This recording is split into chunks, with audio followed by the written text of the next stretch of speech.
Yo, if the past is a reflection of the future, do that mean I should look forward to all the trouble I seen? I'm from a city where if you disrespecting they'll shoot. Not sweet but street dreams, head to my toes clean. We ain't never had shit, so we swerve on them. Devils coming for my neck, but still you can find me in the club jiggling. I'm a gangster, bow. Stood up on all 10, I got a lot of respect. The pain that I carry around is a heavy thing. Yeah, but I'm great, so they hate my everything. B.R. Baton Rouge, being raw, being real, bro. Regardless, be relentless, don't ever change. Look in my eyes, you see hurt. Reminiscing on my partner that got put up on the shirt. Against all odds, play this game for what it's worth. The mud gave birth to kids destined to shine. Diamonds in the dirt.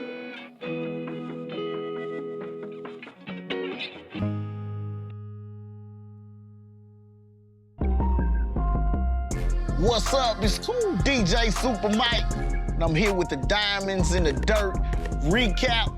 And I have the director, the writer of Diamonds in the Dirt film, Max Minelli, with me. What's up, Cain? I'm coolin', man. I'm coolin'. Been a long journey, man. Long time coming. You heard me? Hey, Max, what made you want to do this film, and what made it come to life?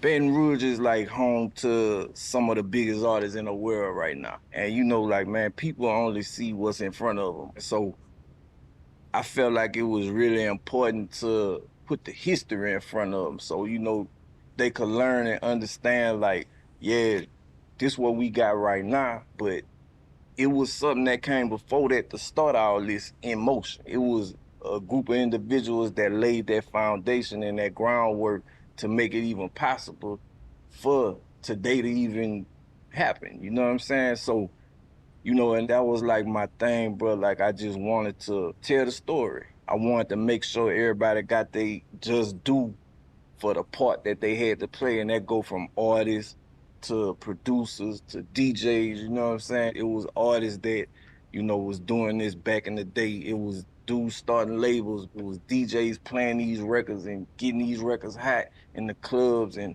really just building this culture. Because BR has like a culture, and, you know, a lot of people like to borrow from it. Over time, a lot of people have borrowed from it, and a lot of times we get slept on. So my main thing was just to tell the story from the beginning and show what laid the foundation for where we at today. You know what I'm saying? What was the timeline that you covered with the film? When we first started, we wanted to kind of do one film and kind of tell the complete story, you know, but when I started doing my research and all that, I learned some things that I didn't even know.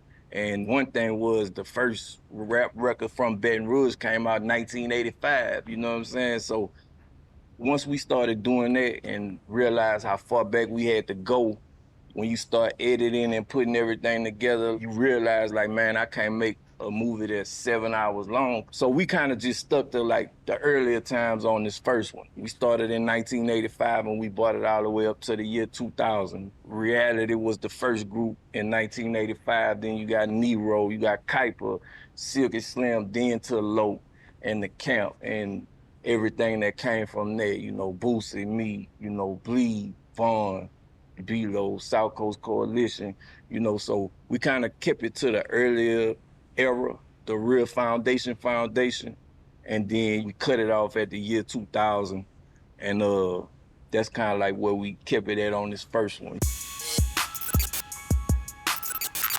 Speaking of the Camp, right. Word on the street is you got some unreleased, a little extra extended clip you got for me? I got a list of them that I could give to you to give to the people, man. Let's do that on this Diamonds in the Dirt recap.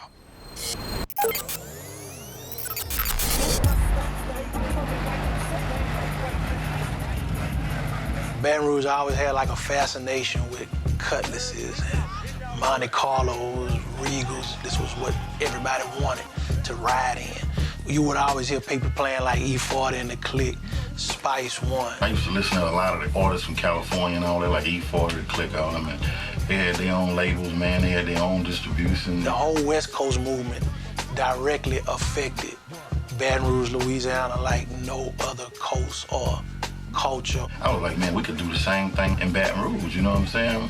I just wasn't scared to invest in it. It was all gangster shit, all gangster rap. I think our shit was pretty much built off of that. I was like, man, you know, whatever, man. I tried. If I take the L, I take the L. Scared money don't win, you know what I'm saying? The first artist that really impacted Baton Rouge in a way that embodied here was Loc.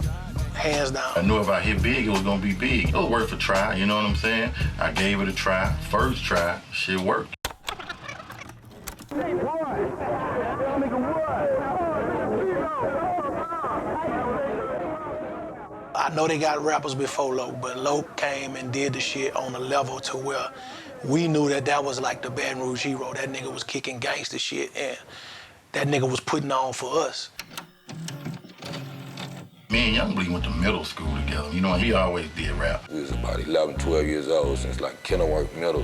But I was like, I wanted to be a DJ. I had Jazzy Jeff, the Fresh Prince, you know. At one time, he was the DJ and I was the rapper, you know what I'm saying? But when I started my label, we had kind of lost touch pretty much. Later in life, we kind of separated paths. That's why I didn't even give it thought to start it with YoungBoy. I started it with Lead Time because that was more so who I was associating with at the time. We'll come back to terms later in life when he put out the C-Loc record album. Once I became a rapper, me and YoungBoy started back associating. I let him know what I had going on. I had a partner named Javon. Me and him was like best friends, you know what I'm saying? And by me just, you know, being all about the rap shit, he eventually started writing, and we eventually formed a group called Laylo. Dudes be rapping. We was doing that for it was cool. We was 14 years old. That's why we the sickest. I was by some of my older cousins, and I had spit some shit for them and fucked them up, you know what I'm saying? They was like, damn, well, we got a partner that we know that rap was YoungBoy. He met YoungBoy through Max. You know, he had mutual friends and relatives that stayed in the same area as YoungBoy. I write raps at school, come home and just call that nigga, be blowing his fucking phone up like, man, check this shit out. We always converse over the phone, freestyling over the phone. It was a lot of freestyle ciphers and sessions. By the time we got to high school, me and Vaughn, that's when we met Happy Perez, the producer. So one day we had lunch, beating on the table, rapping and shit, you know, he was like, man, look, I got a little keyboard and shit at home, I be making beats. We went to his house one day, and you know, the nigga had a little bit of Casio keyboard about this big, but the shit the nigga was making on this was like, it blew our mind. From YoungBoy, it went to, since you're doing the label thing, Loc, man, I have some youngsters, man, need to hear. Bleed was telling Loc, man, I got these little young niggas, man, they raw. That was Max Minelli and Javon. That group was called Laylo. They got a producer, that nigga raw. When they introduced me to him, it was Happy Perez, you know what I'm saying? And that was the birth of the camp. That's how the camp started.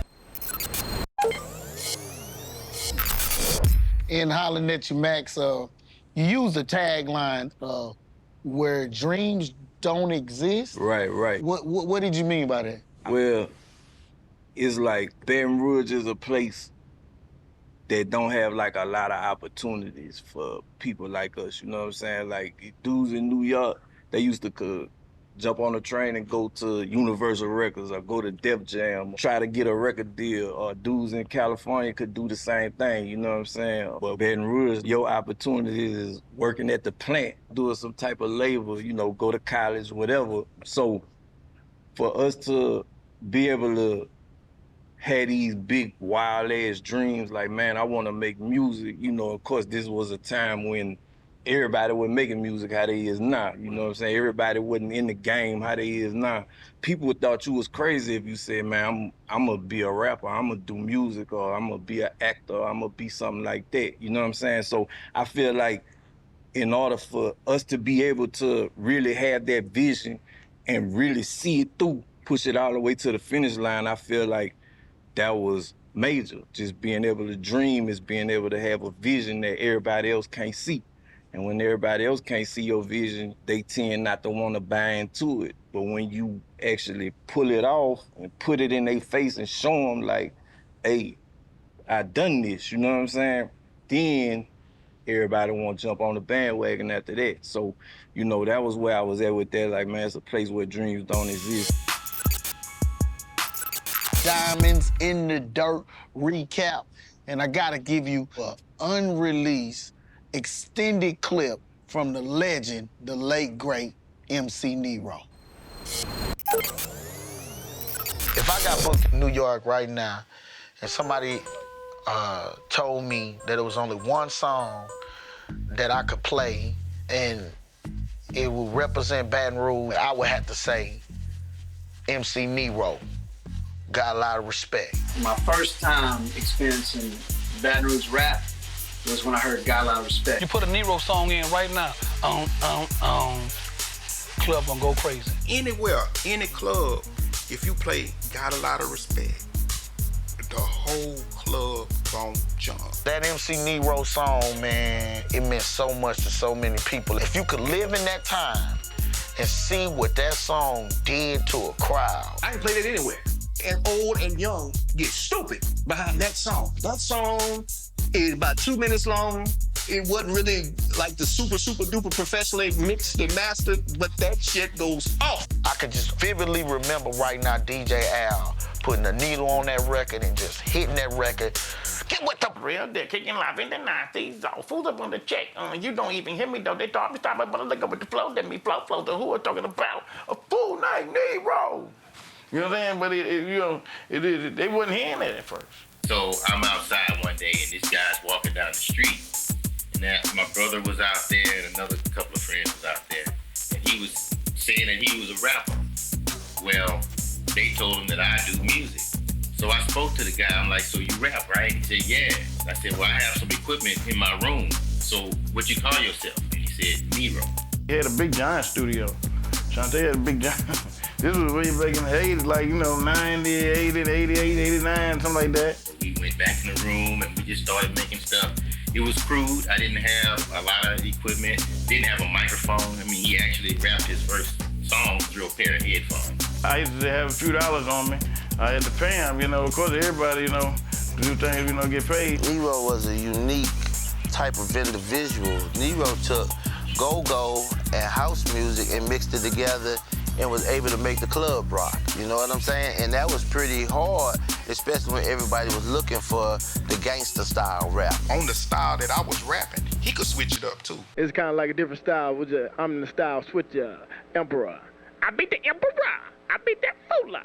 For all you hater, best of the cooler. Shut them down, let loose rounders. Styles I found a fool, I'm a clowner. I saw you froze up when I came closer. Who we soldiers strike like a cobra. Mess with the foreigner, call the coroner. I'm like Rambo, the one-man warrior. Down south, fuck, what we be about, boy? Keep my name, boy, about your mouth, boy. I do talent shows with Nero, and just to see that, that line between that, he's somewhere that we not, you know what I mean? He a guy that's respected throughout the city, and that's a rap. It ain't New York, it ain't California, but it's kind of his own thing down here. Nero ended up putting us on every show and letting us open up for him, and we weren't sure, we're like, what is he getting out of it? You know what I mean? But that was just the type of dude that he was. And he really opened doors for us. To the man who let us start doing shows in Baton Rouge back in '94, Mr. Got a Lot of Respect, MC Nero.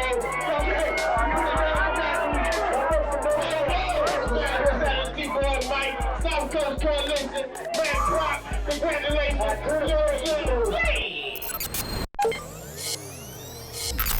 Right now doing the recap on the Diamonds in the Dirt film.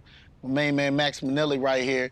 You all can't see the phenomenal people behind the scene. Y'all can't see the lights, the cameras, and all of this. And I say all that to say, people don't understand what goes into a film like this, right. The amount of time, the timeline that it takes to do it. I ain't understand neither. What is the process? We actually worked on this film from a time period of like the end of 2015, and the film actually came out in 2022, right? So we worked on this thing for like 5 years, bro. I started off, first of all, I had the idea and what I wanted to do. Me and my partner met. He kind of had the same idea at the same time as me, and we ended up talking one day and realized, like, man, you trying to do this, I'm trying to do it. Man, instead of both of us doing it, let's get together and pool our resources together and, do it together. And that way, teamwork make the dream work, you know what I'm saying? So we started off with interviews. We had a list of people who we got to interview for this, and we just started reaching out. And we got the rest of our team together. Kool he was on board with us early, you know, shooting all the interviews. And man, like I came up with a little, you know, outline of questions. Like, you know, these the things that I want to know. These the things, the story I want to get from people. Like, I want to figure out what frame of mind you was in when you did this. Where did the sound of this music come from? Like, what makes this music sound like it sound, you know? And the overall thing was this music sounds like this city. I wanted to really be able to tell the why, like why do the music sound like it do? It come from the struggle. It come from the, you know, the things we go through, and we able to put that in our music, you know what I'm saying? So we started off with interviews, then we started off just scouring the earth for all the footage we could find. You know, we calling everybody, hey man, you got footage from, you know, when you was doing them shows in the 90s with somebody walking around with a camera filming it. Man, we just collected. We even went to, you know, State Archive and got a lot of the early footage of Edwin Ellis and Jimmy Swaggart and Barry Seal and all that, you know. So it was a long process, bro, and that was just the beginning. Then once we got over 120, 30-something interviews, you know, we interviewed people for an hour at least, and we gotta watch all them interviews and pick out them 3, 4, 5 little sound bites that you see on there, you know what I'm saying? So it's a long process. Joe Mexican, he edited, and you know, me and Matt sat there with him every day, and that shit took like months, bro, you know what I'm saying? So we'll sit there for like 10 hours in a day, and we only edit like 5 minutes, you know what I'm saying? So yeah, it's a long, drawn out process, bro, and a lot of people don't really understand like the work it take, you know, but when you got the passion and you really, you know, hell-bent on telling this story, and I was gonna do that by any means, but it was a lot of work, bro, but you know, to be able to see it through to the finish line, I feel like that's like the ultimate victory, you know what I'm saying? I'm gonna give you an exclusive right now. I'm gonna take them in, Max. I'm gonna take them in on some unseen footage that you sneaking now. You giving me a little unseen on this recap, man. Can we just give them a little bit? Go ahead, give them a little bit. Here's a little bit. After everything hit the fan with Priority, I had a bad taste in my mouth about the music industry at that point, because that was my first label and that was my first fumble. So I decided that, man, I need to start over again. So I was like, okay, well, we need some new artists. We need to build a new roster. That's when the Boosie round 2, Camp Life Entertainment, second round started. Everybody knew that I could rap around the neighborhood, you know what I'm saying? Kind of like the best rapper around the neighborhood. Frog used to always come mess with me and make me rap. One day him and C-Loc pull up on me, and when I got my tablet, I jumped straight in the car and just started rapping while riding around Baton Rouge. We had to go and ask his mama and his grandmother could we take him with her to put him in the studio. And we took him to the yoke, and he ripped that bitch down there. I used to talk to his mom a lot, man. She used to talk to me about stuff he had to went through, he was going through, man, and she really wanted the best for him. We done been through some shit. So, nigga, you remember? Like, yeah. I just really knew he had something special, man, and I knew he was gonna be something huge if he could just survive those teenage years. You know, that's like the most dangerous years for a boy in the hood. I always had a hustler's ambition. I always thought bigger than a lot of people. I always wanted more. I knew if I could just get him away from the streets and had an income without the streets. That was my whole thing. All my artists, I try to rush and hurry and get them to the point where they can feed themselves. Boosie never really did no free show, because his first shows, he was with, you know, the little bit of dude with Loc. He was getting money on his first show. And that was just showing you what type of CEO Loc was, because Loc was taking care of his people all the time. I wanted to be that person for him that changed his life and got him away from the streets. So as we worked on Boosie project, some stuff happened one night or whatever, and I ended up going back to prison. Loc went to jail, I went to jail. So he was just fending for himself, you know? And I always think about that. We took that little boy out of school. You know what I'm saying? To chase that dream, chase our dream. We had worked hard, got back to the formula, put a new team together, man, you know, and the money was right there on the table, man, and ended up going back to prison. Me and Loc put that boy in that water, man. We put that boy in the jungle, bro. and we left him in that jungle by himself. I had bumped my head a lot, man. I had made a lot of mistakes in the street, and I didn't want him to make those mistakes. No got locked up. I ain't know if I'd make it or not, but I knew I could rap. Even though I was incarcerated, it was Lil Boosie's first record, man. I had promised him, man, I was gonna put him out, you know what I'm saying? I was gonna make all this happen for him. Max Minelli was the only person out there who got Boosie in the studio, got that record put together, and got it put out. I respect Lil Boosie and Max Minelli so much to the fullest because they ain't never stopped. I think if they would have stopped, I don't think rap music in Baton Rouge would be where it's at today. Max Minelli breaking it down about Diamonds in the Dirt film. Max, man, you just touched on it a little bit, man, because I was going to ask you about how did you receive some of this footage, man, some of this classic, never seen before footage. Yeah. Man, you know, and you touched on some of that, man. Can you elaborate just a little bit? Yeah, man, shout out to my dog, Frog. Man, my dog, Frog, provided us with a whole lot of footage. He was running around with a lot of different people. Just everybody who was in the game with us, DJs, club owners, you know, we got terabytes of just nothing but clips. If you got a tape, a VCR tape, we had a way to convert that to digital, you know what I'm saying? So we went through that whole process, bro, just reaching out to everybody we could. You know, of course, internet, we found some stuff, but we was really trying to go for like shit that ain't never been seen before, because we wanted to all be fresh. Like the first time you seen this was on here.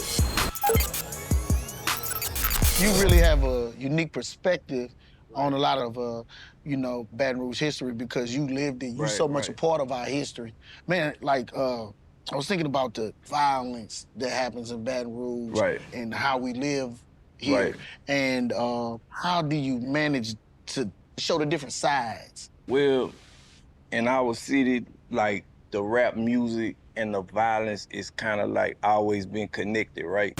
And people tend to like blow that shit up and just be fixated on that, you know what I'm saying? And that's gonna get all the headlines, that's gonna get all the airtime. And it's reality, so, you know, we had no choice but to acknowledge it and cover, you know, certain parts of that on the film. But my thing was I was trying to put a different face on the rap game and the culture of Baton Rouge street music. But they got a bad side to everything. But they also have like the side of like, hey, these dudes are entrepreneurs. These dudes are businessmen and created lanes for people to follow in their footsteps. These dudes created a whole game in a city where that game wasn't there before. And also, you know, it's a lot of stories of redemption in there. Like you could see like this artist started this way. He went through this, and this. Then he came out on the other side, a whole better man, a whole better person, you know what I'm saying? That's what I really want to shine a spotlight on. When you say rap and Baton Rouge to a person who not, you know, like in our culture, they instantly think, you know, bad shit, you know what I'm saying? So I wanted to let them know, you know, they got a lot of good things that come from this, you know what I'm saying? Keep a lot of people out of trouble, keep a lot of people out the streets, create jobs, create opportunities, and you know, that's what we did. All right, I like that. But we have this extended clip of Diamonds in the Dirt. People normally think of gangs like LA, Crips, Bloods, MS-13 that are around the country. Baton Rouge doesn't have those. A gang, in the true sense of the word, has a hierarchy. It's an organizational, and it leads up to somebody or something. We never had that. If we had a problem, it was always same level. What we normally have is what we call street gangs or street groups, crews that are just organized around a neighborhood, around the school, and some are organized around music or a label. But it wasn't structured. It wasn't like some of the gangs we see in Chicago or New York or on the West Coast. It's not just simply music or rap music or related to music at all. It's other things. It's drug dealing, it's armed robbery, it's anything you can name up that people want to group together around, it's what it is. Using that as a structure, we kind of started figuring that there was some other groups that were together, and we started looking at it. It was music driven. And that's surely not every group of people that name themselves or doing violent activities. It just doesn't happen. Kids was being laid on our street because somebody stole a lyric or somebody stole a beat or somebody said something that was irresponsible or because of a threat in the music or just because I belong to this music background and you belong to this music background. Louisiana has the highest incarceration rate in the world, which means our prisons are filled with inmates at any given time. In East Baton Rouge Parish, the prison has been falling apart, and some say it may be just a matter of time before it's shut down. Prison leads to a lack of fathers. Lack of fathers lead to a lack of leadership with the kids. The kids have no leadership, then they have nobody to bring them up, so they're gonna pretty much do what they want to do. And I say that lightly because I ran with some gangs, you know? I say that lightly, but I knew education was the key too. We really need to get our shit together. We need to stop praising niggas that's going to jail every year for the same stupid shit like it's a rite of passage or like it's a fucking graduation. They're programmed to believe that to be a successful rap artist, you have to go to prison. If you going to jail for the same shit over and over, that make you the dumbass. You ain't learned your lesson. This is what they're being taught. This is what they're being told. This is what they're being showed. And this is what they do. Now your fucking cousins all see, yeah, man, so-and-so just came home. That nigga done got swole in that bitch. So go to the gym, my nigga. You could get swole at the gym. It take a special kind of person to do a film like this because you got to get so close to artists. Right. You got to ask the tough questions. Right. You know, you got to talk about things that a lot of people don't want to touch on and talk about.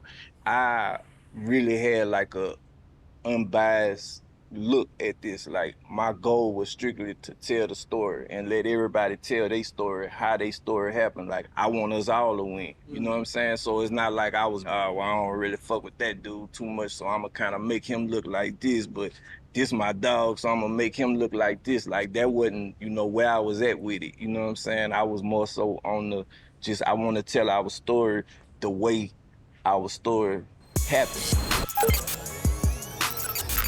And the amount of love that has been shown to this film, Diamonds in the Dirt, has been amazing, man. To see the private screening, right? To see the DJs, producers, to see all the people that came along, the artists that came along with this, and you all brought the whole city together. How it feel to have, you know, everybody come out and show love several times, because there was two screenings actually, you know? So how did that feel?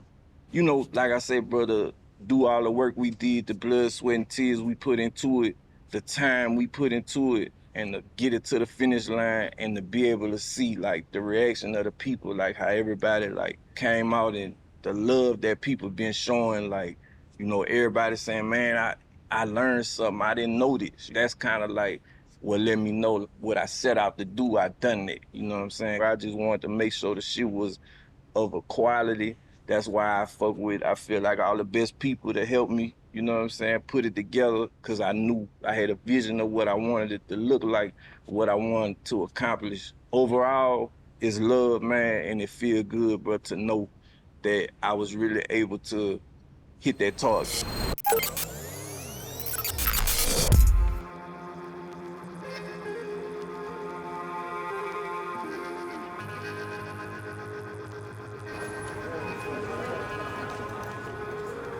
Diamond in the dirt, you feel me? You know how it all started, baby. Baton Rouge finest, you understand me? I'm out here representing all the fellow artists that done started it before I did, you understand me? Big Poke and Bad. Give it up for Max Minelli, everybody. You know, Supa Mike asked me earlier why did I want to do this project, and like I explained to him, you know, I feel like I was seriously responsible for some of the biggest artists in the world right now. And I feel like we don't get the recognition we deserve. So my whole thing was, you know, to put something together so we could get our due recognition and to give props to the people who came before us to lay the foundation. This project is about the history of Baton Rouge Rap from 1985 to the year 2000. So everybody in that period, that's what you're gonna see on the screen. We are working on a part 2. So it's gonna be people y'all not gonna see on here, so we don't trip on that. All the newer artists, y'all don't see them on part 2, but it's definitely coming. It was a time where everybody wasn't no rapper, you know what I'm saying? Where you couldn't just wake up and say, man, I'm gonna rap today, and you really had to grind to be able to do it, to have that dream and to be able to see it all the way through. That's what this is all about. So once again, man, on behalf of me, Matt, Joe, and Kool, man, we appreciate y'all to death. They say if you can make it in New York, you can make it anywhere. It's bullshit. If you can make it here, you definitely can make it anywhere. Real. You know what I'm saying?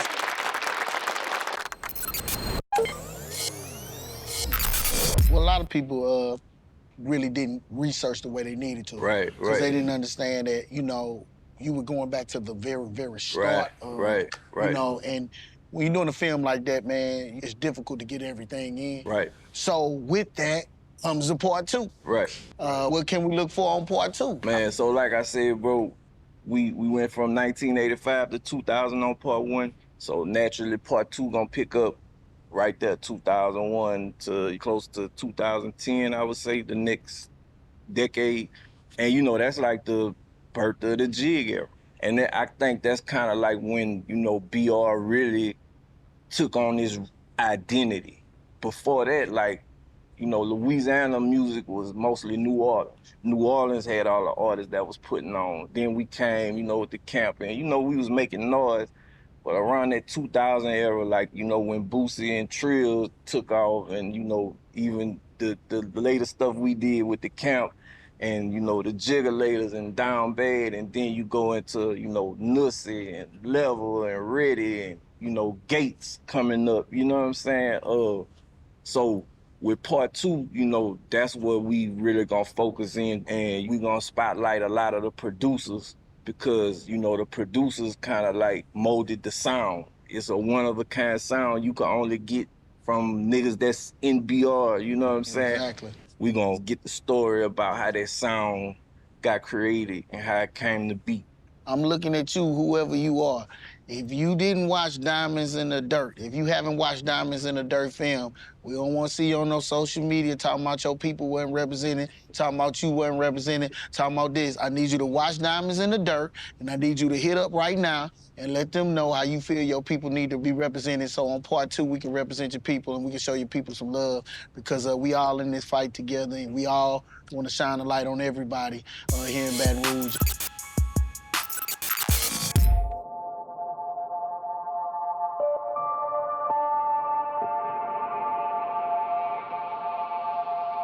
It's often said that rap music is a reflection of the streets. It wasn't about no music, it wasn't about no song. It was deeper than that. When you step off in these streets, death is a part of it. Rapper, if a preacher step off in the motherfuckers, he can get it too. Influenced by the hustlers, inspired by their struggles and pain. My struggle was about surviving. It wasn't about being a rapper. Powered by their ambition. If you make it here, you could blow anywhere. You ain't gonna get it easy. An artistic expression of how those who ain't afraid to lose always find a way to win. Baton Rouge known for Boosie. That's what they're known for. What I wanted to do, it happened. I just wanted to be legendary. I come from Good Oaks. Man, what I'm doing on BET, man. I'm on BET. Faced with immeasurable odds, the OGs in the game made the impossible look easy. The next generation grabbed the torch and proceeded to build empires. Everybody loves Gates, man. They say Kevin Gates for president. Now the whole city know about Kevin Gates. I'm the point guard. I ran the rock. Ain't nobody in my lane right now. In Baton Rouge, Louisiana, either you eat or get ate. And your determination to make something out of nothing separates the forgotten from the legendary. So who will be remembered? Thugging it and loving it, my God. When I made it, I just really thought people was gonna look at it, kind of laugh it off, and it just shot off like a rocket. They put that thing in. Neighborhood superstar go Duffy, man. I almost shit my man. The disclaimer said all actors, all guns was props, and that's what it was. Straight up out of Jigga City comes the next chapter in a story of some kids who changed the sound of music. You know, we started calling the pills jiggers. It was a way of living. That's what we was doing. We was jigging. The building was rocking from side to side. Motherfuckers was losing their mind. They renamed it Jigga City off of Jigga Lake. That shit's crazy. That shit's unheard of. Invented new slang, That's just some shit. Bad Rouge head started hollering, you hear me? G. Everybody was making a jigsaw. They coming on TV doing videos of our shit. They bite us. Created a culture. Those celebrity records, Mr. Really be doing them things. All the rumors you heard is true. The radio station would wonder how the fuck these white boys packing these shows everywhere, and it was strictly off the hustle. Dare to dream. The type of shit we was making was gonna get a nigga head cranked in the club at any given time. I didn't really care about the money no more. It's what y'all filming right now. This shit is history, man. In a place where dreams don't exist. Mike, you being from St. Louis, you know, you came down here for college, right? Yes, sir. And then you injected yourself into everything that was going on and kind of, you know, so like in them early days when you first touched down, what was your first thoughts of BR and the culture and the club scene and the music and all that? Well, you know, I feel like I've been a child of a lot of love in the city of BR. Right. You know, when I first started, man, they had a lot of legendary DJs. And you know, like people gotta understand, in my day of coming up, ain't nobody give you nothing. You had to fight your way to the top. Had to. You know what I'm saying? So I had a lot of DJs that were gatekeepers. Right. That, you know, they made you earn it. Right. You know what I'm saying? Right. Like DJ Al, Lord rest his soul. Right. You know, R.I.P. DJ Slaughter, man. You know, cause you gotta realize when I first got to Baton Rouge, it was a little harder on the Baton Rouge sound because bounce music was so heavy. Right. So, you know, we always had to give in to New Orleans. Right. And then just throughout my years, man, of being around and being on the college campuses, what makes me very unique, I did something that nobody really had ever done before. Nobody had ever married the college, right, the streets, and the radio at the same time. Cause it was all segregated. It Like was back all then, segregated. like it was, you had ratchet clubs, you had college clubs where you had to tuck your shirt in to go in, like, you know, upscale and all that. You know, then you had like rags, which was like, you know, kind of like the grown folks. Extended ratchet, but grown folks ratchet. You know what I'm saying? I agree with that, cause you was one of the first ones to really kind of like marriage all that. And then you on the radio every day. I was the benefit of a lot of great people that was supervisors to me too. No doubt. You know what I'm saying? Because I started on vans passing out stuff. Right. I didn't start off on the radio where I had a talking portion. Right. I did overnights. I came up under Cat Daddy. I came up under Jay Tweezy. Right. I came up under Juice Man. I came up under Guy Brody Robbo. Yeah. You know what I'm saying? So these are all legends. Right. You know, Maya was running the station. Right. Adrian Long. Yeah. So I just came up under people that, you know, gave you a shot. Yeah. You know what I'm saying? Yeah. And even in today's time, Jay Michael running the radio Yeah. station, he let me, you know, do what I do is, you know, I'm respectful. Yeah. But he let me do what I need to do to try to, we corporate. So we can't do what we want to do, but we can do enough. So I just been around a long time and I just been a benefit of a lot of people that let me live. Baton Rouge had always been a market that was influenced by New Orleans. That's the only thing that mixers were playing back in the day. They would play all those records more than they would play Baton Rouge artists. I wanted to give Baton Rouge artists a chance to be heard. Me and Jay Tweezy, we met in Alexandria, and we became best friends. Cousin and I had been in college together and worked at KBCE, and back then, brothers were barely making minimum wage in radio. We came up together and we just said, man, one day we're gonna do some big shit. And he said, well, you go first, you get me. If I go first, I got you. And that's what happened. He's like, man, they got this new station coming, man. You need to come on. I had him come down. Alzay, the program director of EMX at the time, gave him a job and he started mixing right away. I said, dude, I'm ready. He said, all right, you sure? I said, yeah, because it was a movement starting to happen in Baton Rouge. When I came here, there were DJs that were doing things. DJ Marquise, he was one of the first cats I heard mix on the radio. They used to just put me up against DJs and I had to handle mine. They just wanted to see how I held myself. I always got compared to this dude named DJ New Orleans. The best DJ in Baton Rouge is DJ New Orleans. He just not a vocal DJ. He talk with his hands more than anything else. He would bust your ass on the turntable. I talk more shit, but skill-wise and music selection, we was on the same level. Me and DJ New Orleans became real cool friends because he taught me to roast that vibe. DJ Slaughterman, another cat. I finally got a chance to meet him and I got a chance to hear what he was doing. I said, fuck yeah. I said, I like that. Slaughterman was the only live mixing DJ on the air as far as from the club. Nick T was the best DJ promoter that this city has ever seen. DJ Al, we talk about 2,000-3,000 people in the party. A real 2,000, not the new 2,000. The opportunity to be amongst that group of talent was incredible. Those particular DJs stand out. At that time, those DJs was running the city. Max, man, phenomenal job on Diamonds in the Dirt, man. Appreciate you, my brother. Phenomenal job of Diamonds in the Dirt. Everybody behind the scenes, much love to everybody. We want everybody to get your download on right now. Watch out for part 2 coming your way. Max Minelli, keep putting on for the city, man, the state. Shout out to my team, man. Matt, cool shout to Joe Mexican. Man, shout out to Supa Mike. I appreciate you for coming through, man. Shout out to BR, man. Surrounding areas, y'all been holding us down for a long time, you know what I'm saying? And like I say, man, I'm here to tell our story, man. I'm here to put on for us. You heard me? So, 101 love.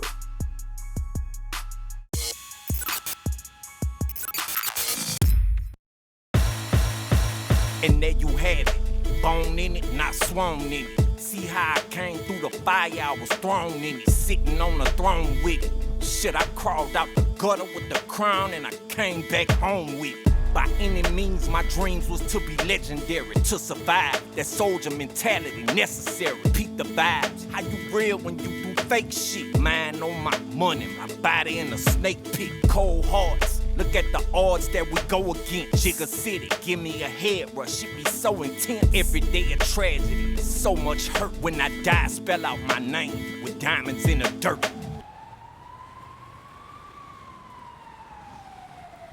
I want to get like a history of how you started, like what your, you know, background and shit was. You got no question on this? Yeah, I got a question, man. Oh. So you just want me to introduce myself? Introduce yourself. All right.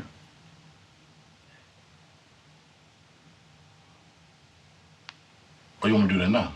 Yeah. Oh, I ain't no, you ain't say action or nothing. Correct me if I'm wrong, Groove. Whenever you get a chance, you see this, but just putting it down how you know, how I know it. And I think I heard it from you. I think he might have been blind since about 3 years old. So imagine that craft and 2 turntables, Tech 9s in his back room, you know. I mean, I'm saying Tech 9. Technique 1200s, man. Top 5, I definitely would have to put Baton Rouge artists would be Tebow and Mike the Hustler. Easily, hands down. There's no one even close to them. Then my second least favorite would have to be, or y'all want favorite, right? Not least favorite? Oh shit, yeah, that changes things up a lot. Fuji Crew, I don't know what that stands for, but that was more like the prepsters in North Baton Rouge, you know. Well, we're gonna still keep rolling, and I'm just turn it, well, we're gonna cut, because it's coming from California. Hello? Hello? Hello, this is Joan. How are you? Sales call? Well, I'm calling because we sent you several notifications about extending coverage on your car warranty. Anyway. Man, we ain't trying to hear all that, man. What is he bringing? We ain't trying to hear all that. Man, what is the word man, we don't want to hear that. I was always inspired by that electro pop sound, you know, you could break it down, you know, you be doing your little stuff like that, you know. So old school, but I still got it. I might look like a fool, but if I'm a fool, That shit's crazy. That shit's unheard of, bro. You know what I'm saying? It's just unheard of. Talk, you look at Max. I'm getting sick of looking at him. Yo, what's up? It's Derek Pitcher.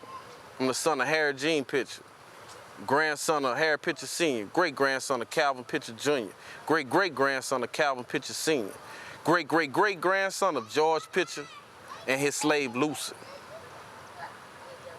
I'm from the South Side, nigga. I'm a diamond in the dirt.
Life.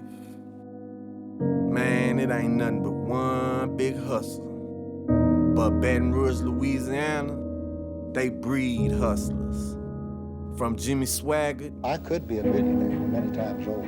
To Barry Seal, The exciting thing in life to me is to get into a life-threatening situation. to Governor Edwin Edwards. It's just an indictment. It's no evidence of guilt. But the ghosts of the past built the bridge to the future. Gave birth to a new kind of hustler. With a new kind of hustle. Music was a way out of the struggle that we all knew. But a way into the one we never knew existed. Somebody gotta break through the door, and you have other people that's coming through. From the city of Baton Rouge comes a story of money, music, and mayhem. We got a sound that'll make a nigga dance circles around you in the club, and out of the club, he'll shoot you in your face. That's some BR shit, man. One filled with hope, redemption, and dreams. I know I'm gonna be the next person to blow. It's the hustle what get a nigga paid, man. Everything that's going on with DCF, I predicted all this. Where jigging ain't just a dance, but a way of life. Every jig song that you can think of started off with Shantae. We made music that you could dance to, but we still was talking about gangster shit. There's no sound like Baton Rouge music. If you can make them do this in the club, you know what I'm saying, you gotta bang. Where we celebrate the savages. I wasn't supposed to be a rapper, but that's what the public wanted. Where the streets meet beats and make marriage. Shit took over the city. You know what I'm saying? Like, you couldn't go nowhere without hearing that shit. Born in the struggle, now we numb to the hurt. I don't call it Jigger City no more. I call it Trigger City, you heard me? Shining like diamonds that come from the dirt.